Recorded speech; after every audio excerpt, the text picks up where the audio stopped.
नमस्कार। आप देख रहे हैं अपना चैनल न्यूज सच तक और मैं हूं सोनेलाल। हमारे जितने भी दर्शक हैं, हमारे चैनल को जो लोग देखते हैं, तो बहुत सारे लोग देखते हैं और उनमें अभी भी 56% ऐसे लोग हैं जो सब्सक्राइब करके देख रहे हैं और 44% लोग ऐसे हैं, हमारा चैनल तो देखते हैं लेकिन उन्होंने सब्सक्राइब नहीं किया हुआ है। तो जब आप सब्सक्राइब करते हैं तो एक हमको भी हौसला मिलता है कि अमुक व्यक्ति हमारा सब्सक्राइबर है और अच्छी बात है, देखते हैं भी अच्छी बात है, लेकिन आप अगर सब्सक्राइब करके देखेंगे तो ज़्यादा अच्छा रहता है। दूसरी बात, आप हमारे वीडियो पर कई लोग कमेंट भी लिखते हैं और उन कमेंट से हमको मार्गदर्शन मिलता है। अगर आप कमेंट करते हैं,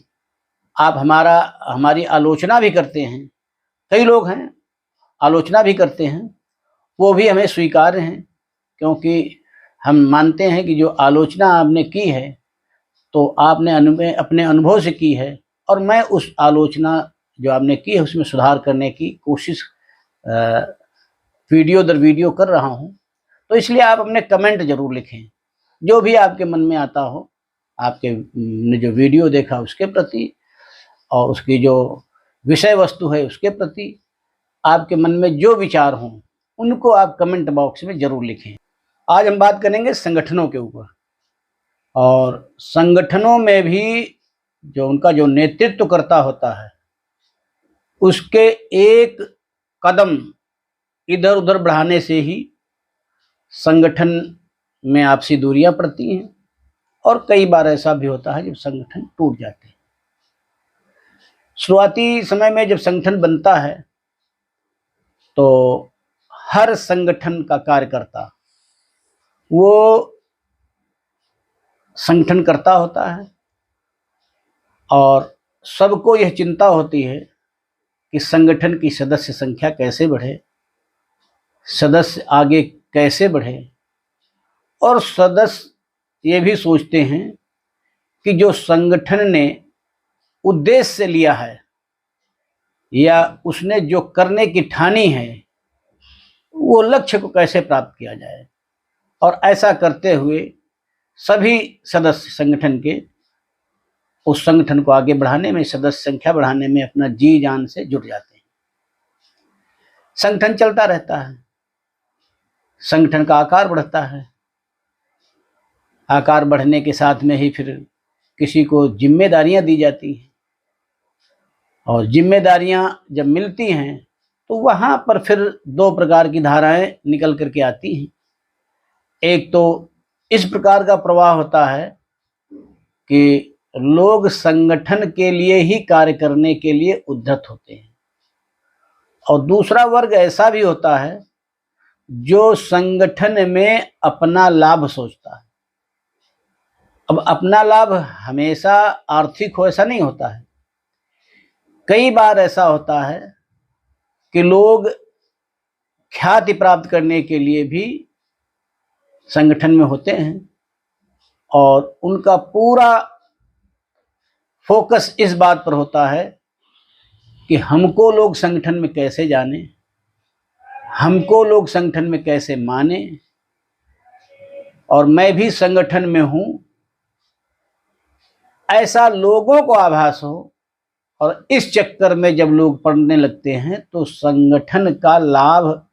नहीं होता है, व्यक्ति अपना लाभ सोचता है और धीरे धीरे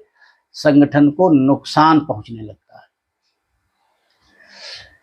जब संगठन का कोई भी पदाधिकारी अपने को पदाधिकारी समझने लगता है तो संगठन में रार खड़ी हो जाती है, और जब तक संगठन का पदाधिकारी स्वयं को कार्यकर्ता समझता है, साधारण सदस्य समझता है, तब तक आपसी कोई मनमुटाव नहीं होता है और कार्य संगठन का प्रगति पर बढ़ता रहता है। वैसे तो संगठन के नियम होते हैं कि अगर आपने संगठन अपना स्थानीय बनाया हुआ है तो उसमें कम से कम कितने सदस्य हो जाएं, और जब सदस्य अपेक्षित हो जाएं, अब वो संख्या 10 भी हो सकती है, 15 भी हो सकती है, 50 भी हो सकती है, 2000 भी हो सकती है, और उसके बाद जो कार्यकारिणी है उसका गठन किया जाए। लेकिन यही संगठन जब हम प्रादेशिक स्तर पर कहते हैं कि हमारा अमुक संगठन है, प्रादेशिक स्तर का है, उस समय ऐसा माना जाता है कि कम से कम आपके जो प्रदेश के आधे जिले हैं और आधे जिलों में आपकी जैसी ही इकाई खड़ी हो जाए और वहां पर उसकी समिति भी बन जाए और जो वांछित सदस्य संख्या है वो भी हो। और अगर ऐसा नहीं है तो फिर उसको प्रादेशिक कहना तर्कसंगत नहीं होगा। आप लिख भले ले उसको अखिल भारतीय तक, लोग लिखते हैं अखिल भारतीय लिखा रखा है अपने संगठनों के आगे, लेकिन अखिल भारतीय होने के लिए भी कम से कम आधे प्रदेशों में आपकी सदस्य संख्या जो आपने मिनिमम निर्धारित की है वो होनी चाहिए, और आधे प्रदेशों में आपकी कार्यकारिणियां भी गठित होनी चाहिए, यानी समिति का गठन भी होना चाहिए, वहां पर आपकी कार्यकारिणी प्रबंधकारिणी ऐसी व्यवस्था होनी चाहिए। और जब ये व्यवस्थाएं हो जाए तब आप जो वास्तविक रूप से अपने को, अपने संगठन को राष्ट्रीय कहने के हकदार होते हैं। सवाल ये नहीं है, सवाल ये है कि संगठन कैसे चलता है। संगठन में यदि सदस्य के अंदर, कार्यकर्ता के अंदर, किसी पदाधिकारी के अंदर मैं का भाव आ जाता है तो संगठन फिर बिखरने लगता है।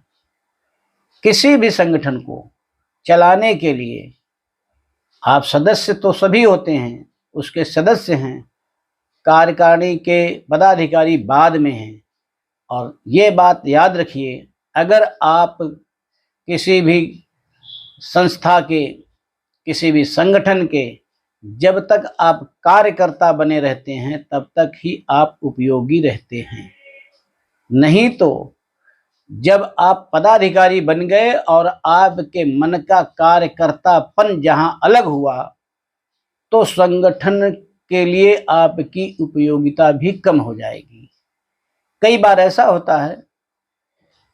कई नियम होते हैं कि संगठनों में 2 साल, 3 साल, 5 साल के बाद में कार्यकारिणी का पुनर्गठन किया जाता है और उस समय पदाधिकारी बदलते हैं। देखा यह जाता है कि जब पदाधिकारी बदल जाता है तो वो संगठन के प्रति वफादारी भी कम कर देता है, संगठन का कोई काम नहीं करता है और एक तरीके से निष्क्रिय होकर के रह जाता है। और जब आप निष्क्रिय हो गए तो आपने जो पहले भी काम किया था वो भी आपके काम की कोई ज्यादा तवज्जो नहीं दी जाती है। एक बहुत पुराना श्लोक है, कहा करते थे हम लोग जो पढ़ते थे छोटी कक्षाओं में, तो विद्या शस्त्र से शास्त्र से द्वे विद्ये प्रतिपत्ते आद्या साय बद्धते द्वितीया द्वितीय सदा। यानी विद्याएं 2 प्रकार की होती हैं, एक तो शस्त्र की, एक शास्त्र की। और यही विद्याएं 2 मुख्य तौर पर पुराने समय मानी जाती थी। और आज भी देखा जाए तो एक बल है, एक बुद्धि बल है, एक शरीर का बल है, या और भी भौतिक बल आपके हो सकते हैं। तो इन विद्याओं में पहली जो है, यानी जो शस्त्र की विद्या है, यानी जो मैं था, मैंने ये किया, मैंने वो किया, मैं ये करता था संगठन में होते समय, मैं पदाधिकारी था, मैं अध्यक्ष था, मैं मंत्री था, मैं ये कर रहा था, मैंने वो किया, ये जो मैं वाला आपके अंदर घुसा हुआ है,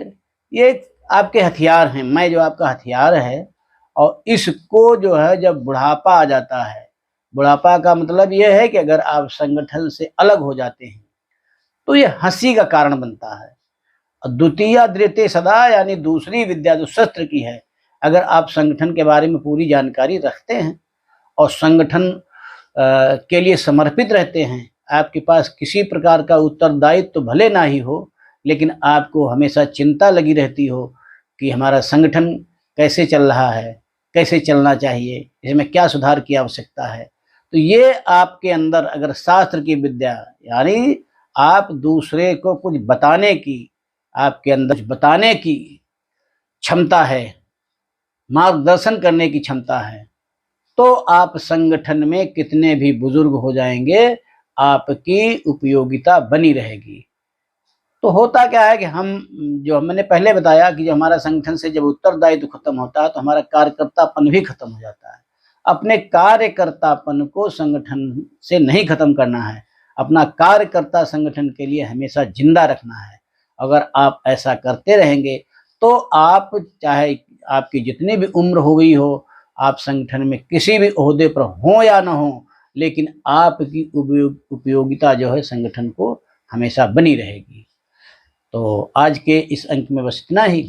अगले अंक में फिर किसी अन्य विषय के साथ आपके साथ प्रस्तुत होऊंगा। तब तक आप हमारे चैनल को देखिए, लाइक करिए, शेयर करिए और सब्सक्राइब करिए।